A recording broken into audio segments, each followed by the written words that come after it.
देश के कई हिस्सों में उसका विस्तार हुआ और हर जगह अलग अलग ढंग से कुछ अलग अलग रूप में वो आगे बढ़ा। और बिहार में किस रूप में विस्तार हुआ, चाहे वो भोजपुर का पटना का इलाका हो या उत्तर बिहार के कुछ पॉकेट्स हो, हम सबको मोटे तौर पर मालूम है। लेकिन जो दुर्गापुर का ये इतिहास है, ये एक तरह से कम चर्चा में आता है। जब हम कहते हैं कि नक्सलवादी के दौर में एक बड़ा किसान आंदोलन था, एक बड़ा छात्र आंदोलन था, और चारू मजुमदार ने कहा था छात्रों से कि गांव जा कर के गरीब किसान से भूमिहीन किसानों के साथ एकरूप हो, एकता बनाओ, और छात्र उसी रास्ते में आगे बढ़ गए। तो आमतौर पे हम लोग बंगाल में कुछ अन्य कॉलेजों का नाम लेते हैं, विश्वविद्यालय का नाम लेते हैं, दुर्गापुर की चर्चा इतनी ज़्यादा नहीं होती। जबकि हम देख रहे हैं कि दुर्गापुर में जो असर था नक्सलवादी का उस दौर का, वो ज़बरदस्त था। और ये इसके बारे में आपने अभी सुना ही है और उस किताब में है कि ये दरअसल कई चीज़ें वहाँ आकर के एक जगह मिली थी। कि वो जो इंजीनियरिंग का कॉलेज था, वो कॉलेज एक ऐसा कैंपस था जहाँ छात्रों की कोई आज़ादी नहीं थी। और आज ये इसलिए ज़रूरी है सोचना समझना, क्योंकि आज दुर्गापुर में उस दौर में जिस तरह का माहौल था, आज भाजपा वाले चाहते हैं कि हिंदुस्तान के तमाम उच्च शिक्षण संस्थाओं में बिल्कुल उसी तरह का माहौल बने, जहाँ कुछ बोलने लिखने की आज़ादी होती थी। जैसे जेएनयू के बारे में लोग कहते थे वहाँ छात्र बहस करते हैं, पढ़ते हैं, नारे लगाते हैं, सभा करते हैं, गीत लिखते हैं, गाते हैं, तो एक आज़ाद किस्म का माहौल था। तो वैसे जहाँ माहौल था वहाँ भी इसको पूरी तरह से ख़त्म करने की कोशिश हो रही है। और सारे आईआईटी हो, इंजीनियरिंग कॉलेज हो, मेडिकल कॉलेज हो या यूनिवर्सिटी हो, हर जगह बिल्कुल उसी तरह का माहौल बनाया जा रहा है, जहाँ एक मशीन की तरह छात्र कुछ पढ़ें, पता नहीं क्या पढ़ पाएंगे, और बिल्कुल वहाँ से जो दिमाग ख़त्म हो जाए, वो जो छात्र में दिमाग के साथ साथ एक संवेदना, समाज के बारे में सोचना, गरीबों के बारे में सोचना, मजदूरों के बारे में, किसानों के बारे में, जिस पृष्ठभूमि से हम आए हैं पढ़ने के लिए, और जिनकी मेहनत से, जिनके पैसों से ये विश्वविद्यालय चल रहा है और हम पढ़ पा रहे हैं, तो कुछ उनके लिए भी वापस करना, ये जो एक पूरी सोच होती थी, इस सोच को संपूर्ण ख़त्म करके कि पढ़ने का मतलब है कि अंबानी के लिए काम करो, अदानी के लिए काम करो, अमेरिका के लिए काम करो, बड़े पूंजीपतियों के लिए, कंपनियों के लिए काम करो, यह किसान और मजदूर के बारे में सोचने की कोई ज़रूरत नहीं है। तो ये जो नया माहौल आज पूरे विश्वविद्यालयों में, सारे उच्च शिक्षण संस्थाओं में बनाया जा रहा है, कुछ उसी तरह का माहौल दुर्गापुर में था। और बिल्कुल उसके खिलाफ लड़ते हुए हमारे इन साथियों ने दुर्गापुर को बदल दिया था और पूरे देश में बहुत कुछ बदलने का काम किया था। तो एक तो वो छात्र आंदोलन जो नक्सलबारी के पहले से शुरू हुआ था, उसी दौर में जहाँ कैंपस के अंदर, जिसको हम लोग आजकल की भाषा में कैंपस डेमोक्रेसी कहते हैं, कि जो हमारे पढ़ने का जो परिसर है, जो कॉलेज है, विश्वविद्यालय है, जो इंजीनियरिंग कॉलेज है, यहाँ का जो माहौल है, वो माहौल, ये गुलामी वाला माहौल हमें मंजूर नहीं है। और ये एक तरह से लग रहा है कि कोई लॉकडाउन का माहौल है, कोई पुलिस ने कर्फ्यू लगा दिया है, ये हमें मंजूर नहीं है। हम यहाँ आज़ाद रहना चाहते हैं और एक दूसरे से सीखना समझना चाहते हैं, और अगल बगल के मज़दूर हैं, किसान हैं, लोग हैं, उनसे भी जुड़े रहना चाहते हैं। तो ये जो एक कोशिश, ये जो एक सोच थी दुर्गापुर में, और उसी को एक तरह से आगे बढ़ाने का काम किया इन हमारे साथियों ने। और ये संयोग था कि वही दौर था जो, अगर आप दुनिया की बात करें तो लोग वियतनाम की चर्चा कर रहे थे। अमेरिका जैसे इतने बड़ा मजबूत देश, वो वियतनाम जैसे एक छोटे देश में, वहाँ उसको भागना पड़ रहा था। वियतनाम के लोग लड़ रहे थे अमेरिका के खिलाफ, तो वो वियतनाम वाला दौर था, अमेरिकी साम्राज्यवाद के खिलाफ दुनिया में एक तरह से मुक्ति आंदोलन का दौर था। दूसरा, हमारे अपने देश के अंदर अगर आप देखेंगे, हम लोग कभी कभी सिर्फ नक्सलबारी एक कह लीजिए उस दौर की सर्वोच्च अभिव्यक्ति। लेकिन वो दौर क्या था? वो दौर था देश में जो आज़ादी के बाद कांग्रेस का राज था, नेहरू प्रधानमंत्री थे और कांग्रेस का दबदबा था। तो धीरे धीरे वो कांग्रेस से लोग नाउम्मीद होते जा रहे थे। नेहरू की मौत हो गई 1964 में। 62 में भारत और चीन के बीच में जंग हुई जिसमें भारत को हारना पड़ा। 65 में फिर पाकिस्तान के साथ एक लड़ाई छिड़ गई। तो देश में ज़बरदस्त आर्थिक संकट था और जो उम्मीद थी आज़ादी से, वो उम्मीद एक तरह से फीकी पड़ती जा रही थी। और उस दौर में लोग बदलाव चाह रहे थे कि कोई बड़ा बदलाव हो देश में। तो उस बदलाव के बहुत सारे आयाम थे। उस बदलाव को आप बहुत सारे मोर्चे पर देख सकते हैं। उसी बदलाव का आयाम था कि 67 में जो चुनाव हुए, पहली बार देश के 9 राज्य में कांग्रेस को हारना पड़ा और गैर कांग्रेसी सरकार बनी। तो एक तरह से चुनाव के मोर्चे पर भी कांग्रेस पीछे हट रही है, कांग्रेस कमज़ोर हो रही है। ज़बरदस्त आंदोलन खड़े हो रहे हैं मजदूरों के, किसानों के। और उसी दौर में पश्चिम बंगाल, जहां वामपंथियों को पहले से ही, नक्सलबारी के पहले से, आज़ादी के आंदोलन के दौर से, तेभागा के दौर से वामपंथियों की एक बड़ी हैसियत थी, बड़ी ताकत थी, बड़ा प्रभाव था। और इसलिए बंगाल में जो उस समय गैर कांग्रेसी सरकार बनी थी, उस सरकार में वामपंथियों की एक अच्छी खासी उपस्थिति थी। और जब वामपंथियों की उपस्थिति थी और क्रांतिकारी जो वामपंथी थे, वो उस समय भी वो सिर्फ सरकार के बारे में नहीं सोचा करते थे, वो सिर्फ चुनाव के बारे में नहीं सोचा करते थे। वो ये सोचते थे कि भाई ये जो परिस्थिति आई है, इस परिस्थिति में हम कितना छलांग लगा सकते हैं, इस परिस्थिति से हम कितना ज़बरदस्त एक बदलाव की ओर कदम बढ़ा सकते हैं। और इस सोच से नक्सलबारी जब आया तो नक्सलबारी ने बड़ी लहर पैदा कर दी, किसानों में, छात्र नौजवानों में, मजदूरों में भी। ये सोचने की बात है। आमतौर पे हम किसान की चर्चा करते हैं, हम छात्र नौजवानों की चर्चा करते हैं। दुर्गापुर एक औद्योगिक शहर, अगल बगल में स्टील प्लांट है, दूसरे छोटे बड़े कारखाने हैं। थोड़ा बगल में चले जाइए, कॉमरेड अरूप आए हैं धनबाद से, निरसा, वहाँ से बराकर नदी टप करके आप चले जाएंगे तो वो पूरा कोयला का बेल्ट है। आसनसोल, दुर्गापुर, इधर आप चले जाएंगे धनबाद, बोकारो, बेरमो, पूरा कोयलांचल है। तो उस दौर में वो बड़ा आंदोलन था।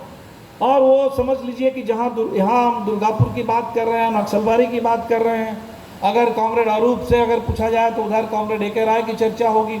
वो भी एक ही दौर है, एक ही दौर है जहाँ कोयलांचल में कोयला मजदूर जो माफिया पूरा वहाँ हावी था, उस माफिया के खिलाफ वो जो निजी मालिक होते थे, कंपनी वाले, और कोयला मजदूरों का कोई हक नहीं था।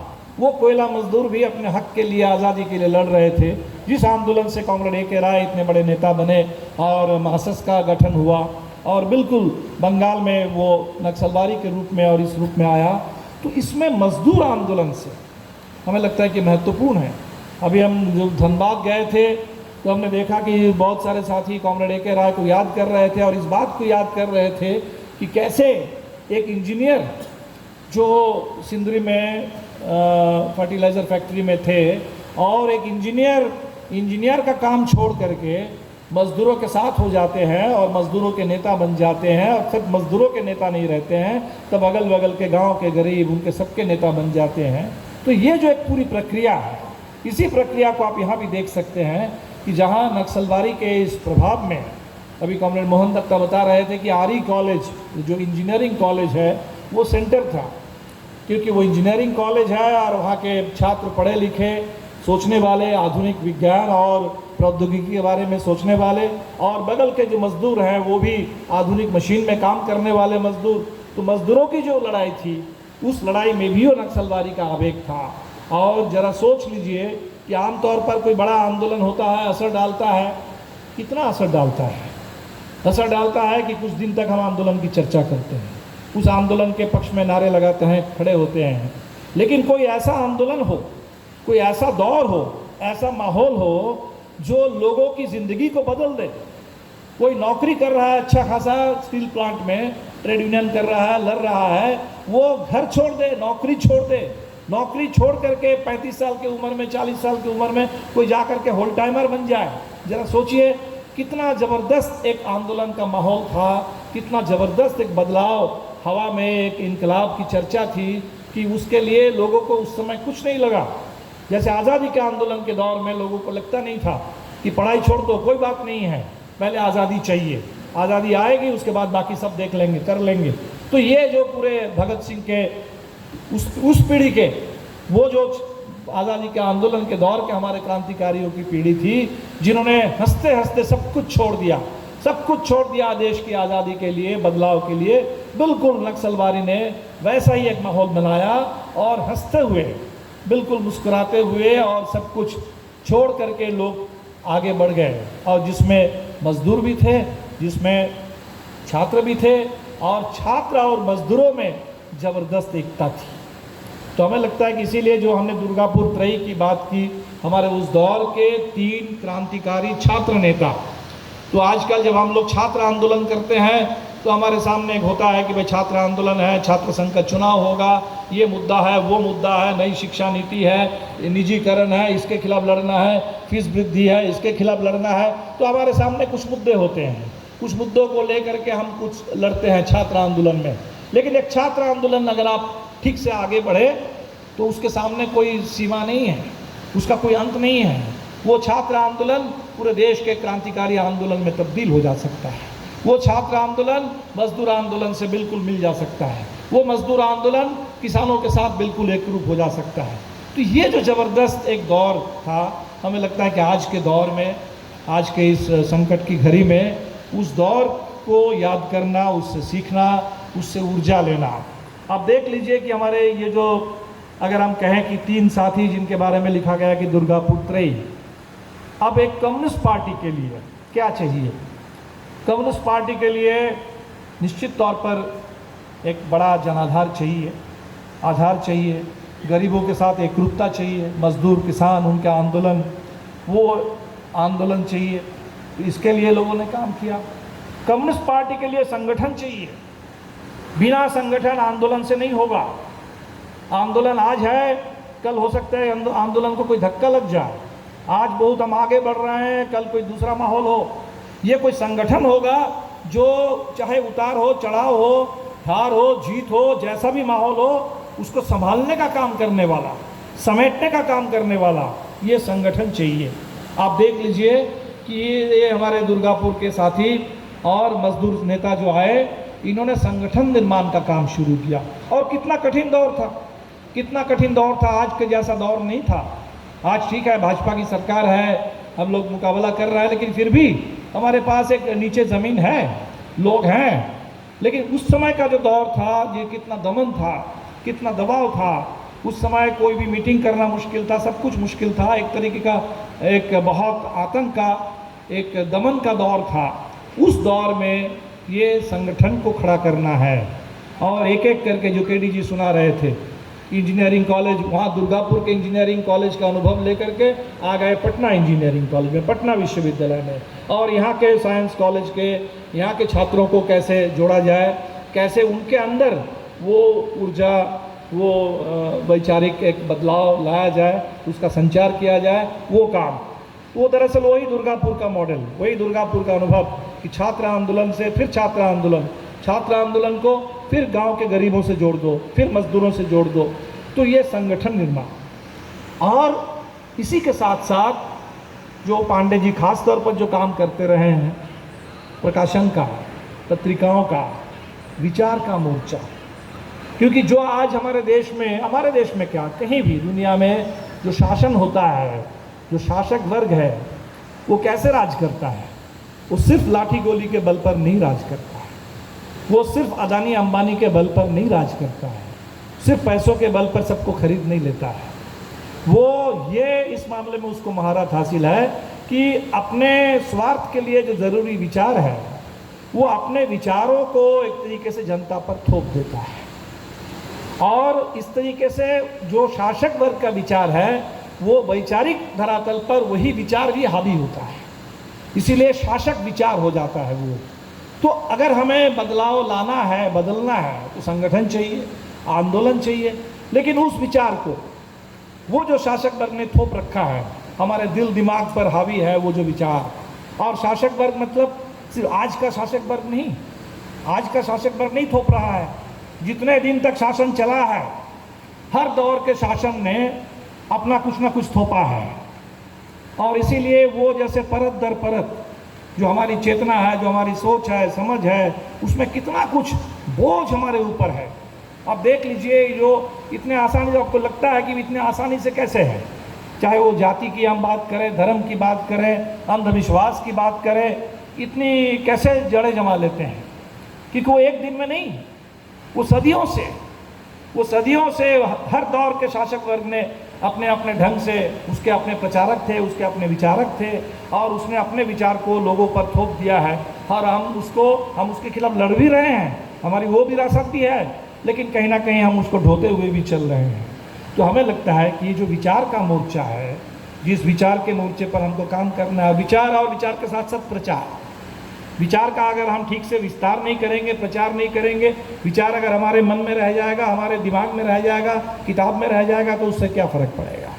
तो विचार के मोर्चे पर लड़ना होगा, प्रचार करना होगा। और आज तो प्रचार आप देख रहे हैं, वो जो भी डिजिटल टेक्नोलॉजी आ गई है, उसका हम कितना इस्तेमाल कर रहे हैं, हमसे 100 गुना ज़्यादा, और बहुत गलत तरीके से और बहुत घातक तरीके से वो इस्तेमाल कर रहे हैं। वो व्हाट्सएप यूनिवर्सिटी जिसको रवीश कुमार कहते हैं, वो व्हाट्सएप यूनिवर्सिटी तो वो बिल्कुल उन्हीं के लिए काम कर रहा है, सारे झूठ फैलाने के लिए, अंधविश्वास, नफ़रत उसको फैलाने के लिए, और उससे लेकर के तरह तरह के साजिश उसको अंजाम देने के लिए लोग कर रहे हैं।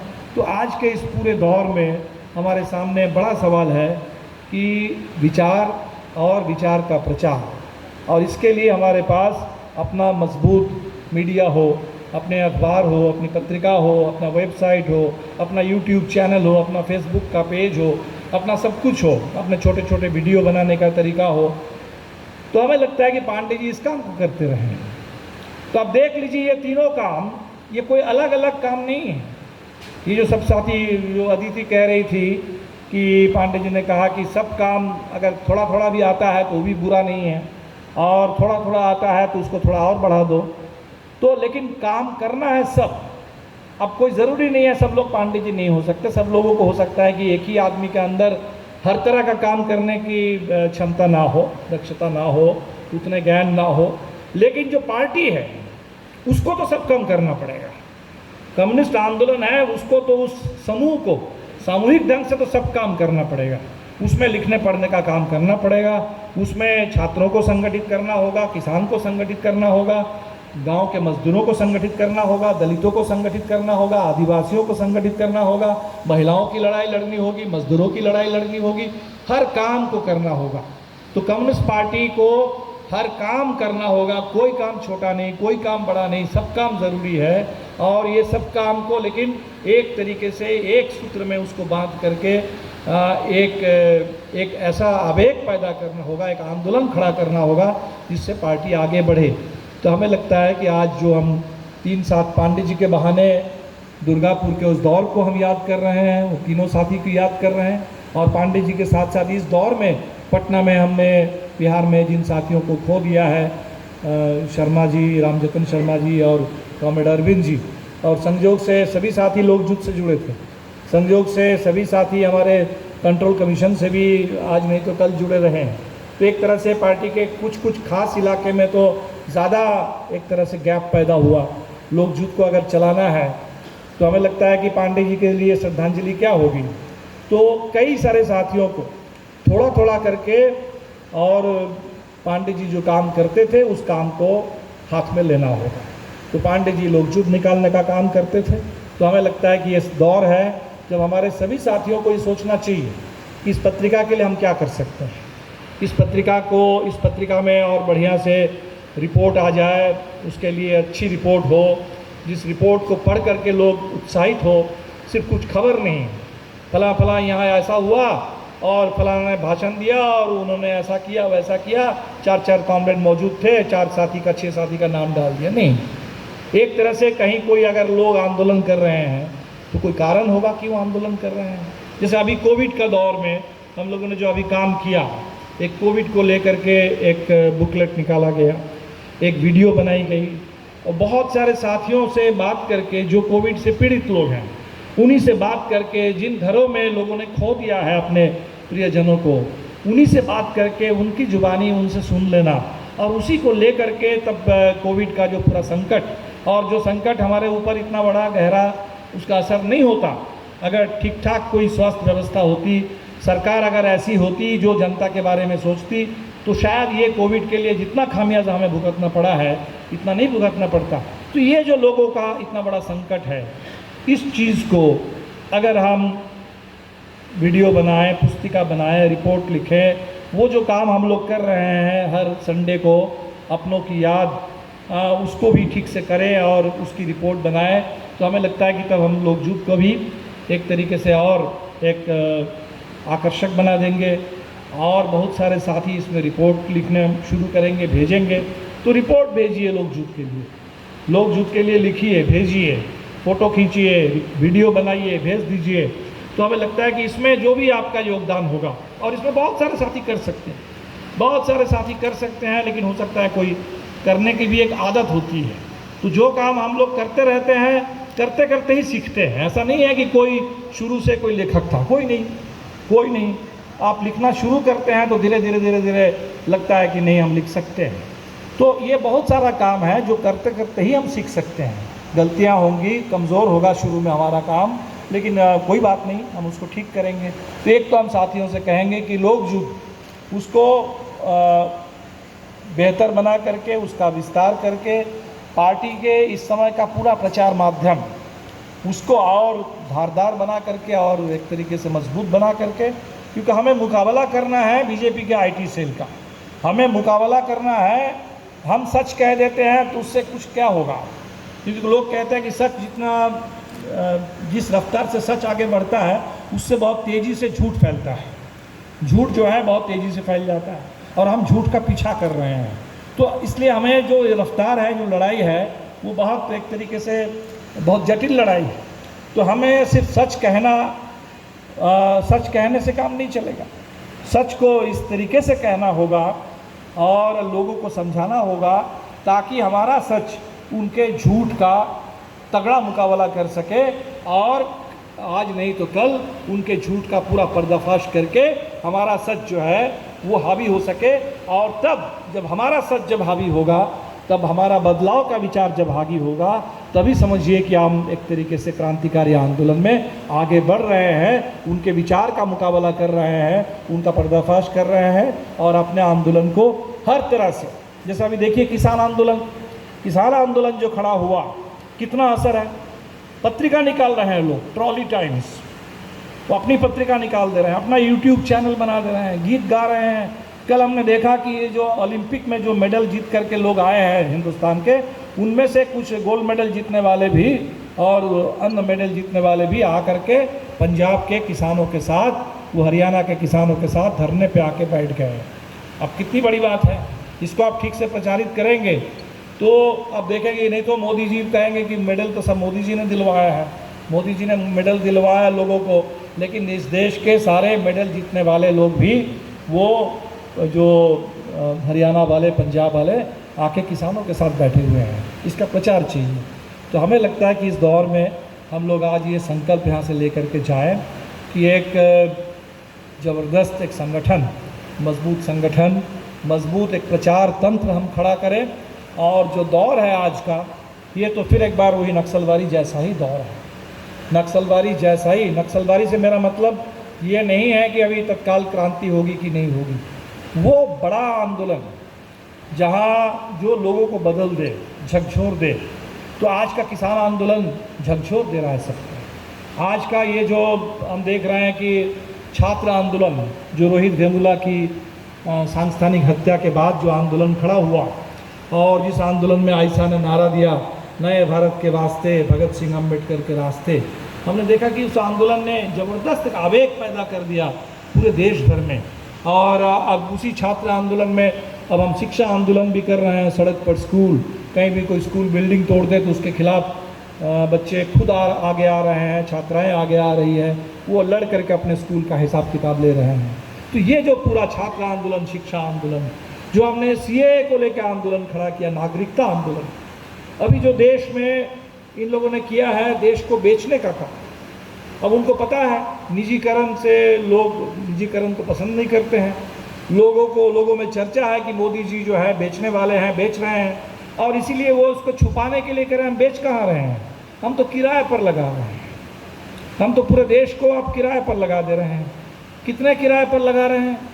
13 सेक्टर, सब कुछ, रेलवे स्टेशन, हवाई अड्डा, रेलवे की पटरी, रेलवे का ट्रेन, वहाँ से लेकर के बंदरगाह, वो सड़क, जो बिजली के लिए जो नेटवर्क है, जो ये इंटरनेट के लिए नेटवर्क है, टेलीफोन के लिए जो नेटवर्क है, हजारों हजार, बीसियों हजार किलोमीटर सब बेच दे रहे हैं। लेकिन ये कह करके कि हम बेच नहीं रहे हैं, हम किराए पर लगा रहे हैं। किराए पर किनको दे रहे हैं? वही अपने दोस्तों को, अदानी, अंबानी, इन कंपनी वालों को किराए पर दे रहे हैं। कितने सालों के लिए? 40 साल के लिए। तो 40 साल अगर किराए पर उन्हीं के कब्जे में रहेगा, किराया मतलब उन्हीं का तो कब्जे होगा, तो ये दरअसल किराया नहीं है, ये आप गिरवी रख रहे हैं। आप हिंदुस्तान की सारी संपत्ति को, और जो 40 साल मतलब समझ लीजिए, जो आज जो बच्चा पैदा होगा 18 साल में वोट डालने का काम करेगा, 18 36, मतलब 2 पीढ़ी, आने वाली 2 पीढ़ी के लिए उनके सारा, उनका जो देश में काम पाने की उम्मीद थी, शिक्षा की उम्मीद थी, अधिकार था, उनकी उम्मीदों को, उनके हक को आप गिरवी रख दे रहे हैं अपने दोस्तों के पास, अपना सरकार चलाने के लिए और बेचने के लिए। इतना बड़ा देश बेचने का ये पाइपलाइन है। तो हमें लगता है कि ये जो दौर है, इस दौर में बहुत बड़ा संकट के खिलाफ बड़ा आंदोलन खड़ा हो रहा है। तो बड़े आंदोलन का दौर नक्सलवादी जैसा ही दौर है, और इस दौर में हम लोगों को बड़ा आंदोलन चाहिए, बड़ी एकता चाहिए। और हमने देखा कि बड़ी एकता की ज़बरदस्त लोगों में ख्वाहिश है। अभी झारखंड में हमने एक इस बार कॉमरेड अरूप यहाँ है, कॉमरेड ए.के. राय की बरसी थी 21 जुलाई को, दूसरी बरसी थी। 28 जुलाई कॉमरेड चारू मजुमदार का शहादत दिवस है। हम लोगों ने तय किया कि हम लोग मिल के करेंगे, और 21 से लेकर के 28 जुलाई झारखंड के लगभग सभी ज़िलों में वहाँ बड़े बड़े कन्वेंशंस हुए, और ये बात गई। और हमें लगता है कि अब इस बात को और आगे बढ़ा दे, तो अभी कोयला मजदूर जो निजीकरण के खतरे से जूझ रहे हैं, तो ज़बरदस्त लड़ाई होगी, ज़बरदस्त बिहार बंद, झारखंड बंद, भारत बंद होगा 27 को। हम लोग अभी गए थे महाराष्ट्र में, जहाँ भीमा कोरेगांव के नाम पर 16, 17, 18 साथियों को जेल में रखा गया है, और उस झूठे मामले में, और फादर स्टैन स्वामी किस तरह से जेल में उनकी मौत हुई, अब सबको मालूम है।